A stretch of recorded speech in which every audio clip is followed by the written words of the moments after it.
nesse segundo vídeo aqui, continuando a parte de logaritmos, eu vou falar do restante das propriedades e mais alguns exemplos. Então vamos lá, essa propriedade aqui ela é bem interessante. Quando você tiver uma potência, que o expoente da potência for o logaritmo e a base do logaritmo for a mesma base da potência, o resultado aqui vai ser o logaritmando. Então, por exemplo aqui, se você tiver 3 elevado ao log de 4 na base 3. Então percebam que o logaritmo está no expoente e que a base do logaritmo é a mesma base da potência. Então nesse caso aqui a resposta vai ser o logaritmando, é 4. Então eu vou até colocar um exemplo aqui mais interessante. Vou colocar aqui letra A e letra B. Se você tiver assim, por exemplo, botei um log aqui. Se você tiver assim, 5 elevado ao log, a 2 vezes o log de 4 na base 5. Então, olha o que aconteceu aqui. Você tem um logaritmo no expoente, que o logaritmo tem a base dele, a mesma base da potência. Só que você tem um 2 aqui como produto. Então, o que você vai fazer aqui nesse tipo de exemplo? Você vai pegar esse 2 que está multiplicando e passar ele aqui para cima como expoente. Professor, mas eu não entendi. É aquela propriedade que diz que se você tiver um expoente, você pode passar ele como produto? Então você vai usar a mesma propriedade no sentido contrário. Você tem um produto e vai jogar aqui como se fosse um expoente. Então nesse caso aqui vai ficar 5 elevado ao log de quem? Elevado ao log de 4 elevado a 2. Esse 4 vai receber um 2 aqui como expoente na base 5. E aí, no caso, 4 elevado a 2, a gente sabe que é 16.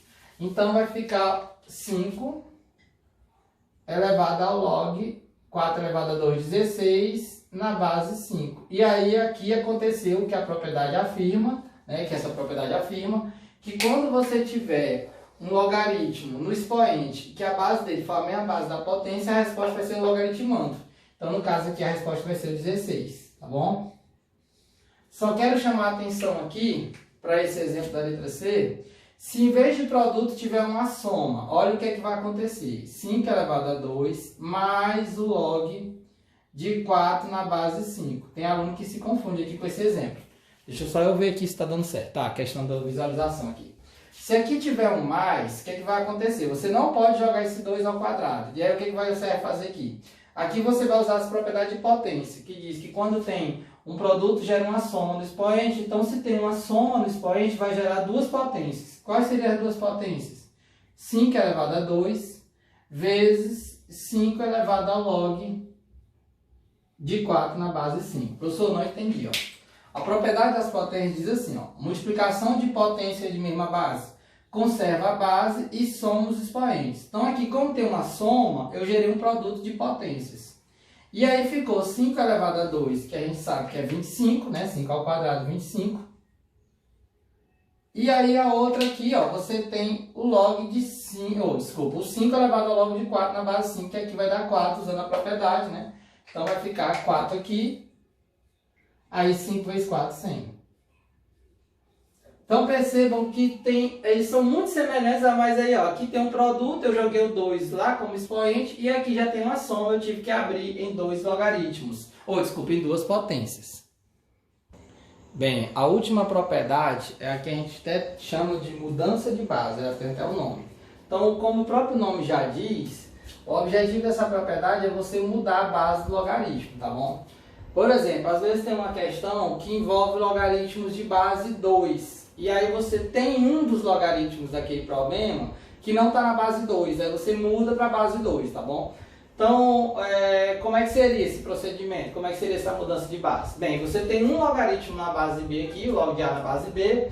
Vamos dizer que eu quero mudar ele para a base C. Então, o que acontece é que você vai ter agora uma divisão de 2 logaritmos na base que eu quero. Vamos dizer que eu quero botar na base C aqui. E aí o logaritmando vai se tornar um logaritmando do primeiro que está no numerador e a base vai se tornar um logaritmando do que está no denominador. Então, repetindo, você tem um logaritmo que se transformou em 2 logaritmos dividindo e ambos na mesma base, na base C, tá bom? E aí, no caso, você passa a ter o logaritmo na base desejada. Outro exemplo bem comum disso é quando você vai usar a calculadora científica. Já que na calculadora científica o logaritmo sempre está na base 10, tem o logaritmo neperiano também, que é o chamado ln, então como é que seria o procedimento aqui? Vamos dizer que você quer calcular o log de 5 na base 3. Ora, na calculadora não tem base 3, só tem a base 10, que é o logzinho, esse tecladozinho aqui com o nome log, tá bom? Então o que é que você faz? Você transforma esse log de 5 na base 3 em dois logaritmos, sendo o primeiro o log de 5 na base 10 e o log de 3 na base 10. E aí você calcula os dois separadamente. Então, ó, o log de 5 dá 0,7 e o log de 3 dá 0,47, eu vou aproximar para 0,5. Então, multiplicando por 10, ficou 7/5. Aqui é uma aproximação numérica, tá bom? Então, o que acontece é isso. Se você tem um logaritmo numa base e você quer mudar para outra base, no caso aqui eu optei pela base 10, você vai pegar esse logaritmo e transformar em dois logaritmos na base que eu desejo, e esses dois logaritmos estão dividindo, sendo que a base, o logaritmando vai ser o logaritmando do numerador e a base vai ser o logaritmando do denominador. Vou colocar outro exemplo aqui. Vamos dizer que eu quero, vou chamar de letra A, letra B, pronto. Vamos dizer que eu quero calcular o log de 243 na base 81. Ora, eu posso colocar o 243 na base 3 e o 81 também na base 3. Professor, e por que eu iria usar a base 3 aqui? Porque se você perceber, ambos os dois valores são potências de 3. Então seria o logaritmo de 243 na base 3 e o 81 na base 3. E aí, se o aluno for bom de potência, né, ele vai perceber que aqui é o 3 elevado a 5 e aqui é o 3 elevado a 4. E aí, usando aquelas propriedades onde tem um expoente, você pode passar esse 5 para frente, então vai ficar 5 vezes o log de 3 da base 3, que vai dar 5. E no denominador da mesma forma, 81 fica 3 elevado a 4, eu passo esse 4 para frente, aí fica 4 vezes o log de 3 na base 3, que dá 1, então fica só o 4. Ou seja, você pode resolver esse problema usando a mudança de base, colocando ele na base 3. Eu até posso fazer aqui uma observaçãozinha, que esse caso aqui, baseado naquela propriedade que eu chamei envolvendo o alfa e o beta, eu posso colocar o 243 direto, 3 elevado a 5, e o 81, 3 elevado a 4, e usar aquela propriedade de jogar o 5 para frente, e o 4 também, só que vem invertido. Então fica 1 sobre 4. No caso vai ficar o 5 e o 4 no denominador. E vai sobrar o log de 3 na base 3, que dá 1. Então sobra 5 quartos. Ou, como eu também gosto de dizer para os alunos, logaritmo tem vários caminhos. Você pode pegar esse log de 243 na base 81, chamar de x, usar a definição de logaritmo. Então, pela definição, o que vai acontecer? Vai ficar 81 elevado a x igual a 243. 81 elevado a x igual a 243. Gera uma equaçãozinha exponencial e resolve a equação exponencial. Aqui é 3 elevado a 4. Como está elevado a x, vai ficar dessa forma. 3 elevado a 4 elevado a x. E aqui é 3 elevado a 5.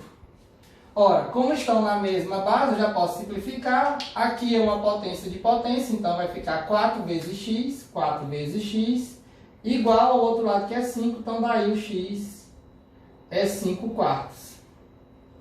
Então o que a gente pode concluir disso? Que quando você está envolvendo problemas que envolvem logaritmo, questões que envolvem logaritmo, você tem vários caminhos. Ó. Eu poderia ter resolvido usando a mudança de base, né? Peguei um logaritmo e transformei os dois, no caso aqui a base 3. Poderia ter usado aquelas propriedades P3 e P4, né? Onde eu coloquei os expoentes e passei eles para frente, era um segundo caminho. E poderia ter chamado esse logaritmo de 243 na base 81, poderia ter chamado de x e usar simplesmente o que a gente chama de definição, né? Onde pela definição você cai numa equação exponencial e resolve a equação exponencial e encontrou os 5 quartos.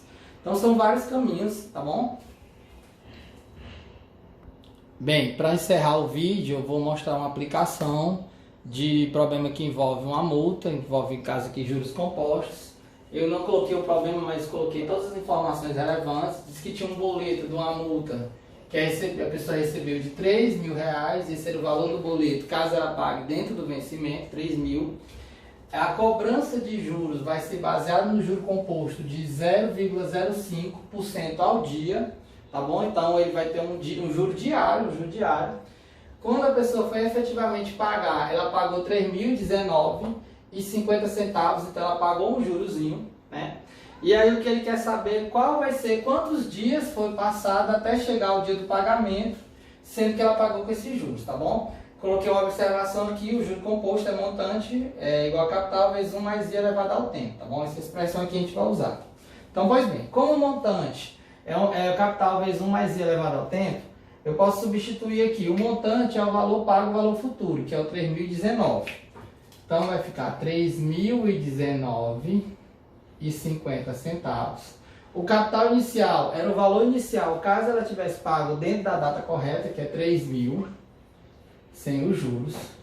Aí, 0,5%. Não, 0,5% não, 0,05. Aqui, se eu colocar na forma decimal, vai ficar 0,005. Por quê, professor?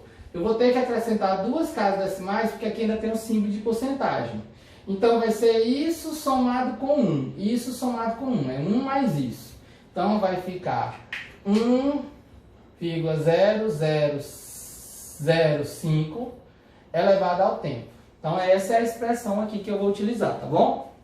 Aí, o que é que vai acontecer aqui? Eu vou primeiro pegar esses 3.000 que está multiplicando e passar para o segundo membro, para o primeiro membro dividindo. Então, vai ficar 3.019,50 dividido por 3.000 igual a 1,0005 elevado ao tempo. Quando você fizer essa divisão aqui na calculadora, eu já fiz aqui pra gente, vai ficar, no caso, 1,0065.